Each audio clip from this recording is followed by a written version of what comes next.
Je dis toujours que je suis né en forêt. Mon berceau était dans le bois, parce que mon père était bûcheron. Donc en fait, depuis tout petit, j'ai toujours eu un contact avec le monde forestier, le milieu forestier, avec la forêt. Et donc il m'a semblé logique d'exercer un métier lié à la forêt. C'est surtout le contact avec la nature, hein. Ça c'est la première chose, la nature qui évolue tout le temps, hein, de saison en saison. Ça c'est clairement ce qui m'a d'abord poussé à exercer ce métier. Et puis il y a aussi la gestion forestière, parce que moi j'ai vu mon père abattre des arbres, travailler en tant que bûcheron, métier dur.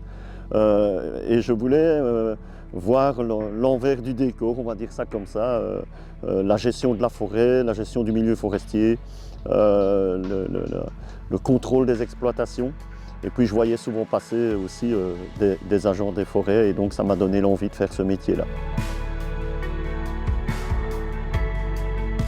Oui, il y a beaucoup d'avantages, mais il y a des désavantages aussi. On travaille donc parfois par tous les temps, donc on est dépendant du climat, hein.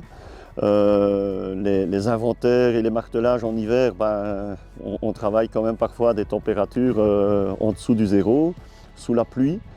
Et il y a aussi la partie qui est la moins gaie, c'est la partie, les missions de police, hein, la partie répressive, où on doit parfois intervenir pour des infractions commises en forêt. Et donc on est amené souvent à rédiger des procès-verbaux, et ça c'est peut-être la partie la moins gaie du boulot, mais on ne fait pas toujours ce qu'on aime.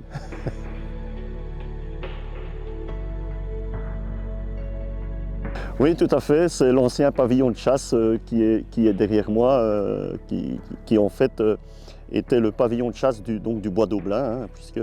Et donc mon père était garde-chasse et ma mère s'occupait de cuisiner la grosse soupe là, dans le pavillon. Donc il y a quelque part une petite histoire de famille derrière tout ça. Oui.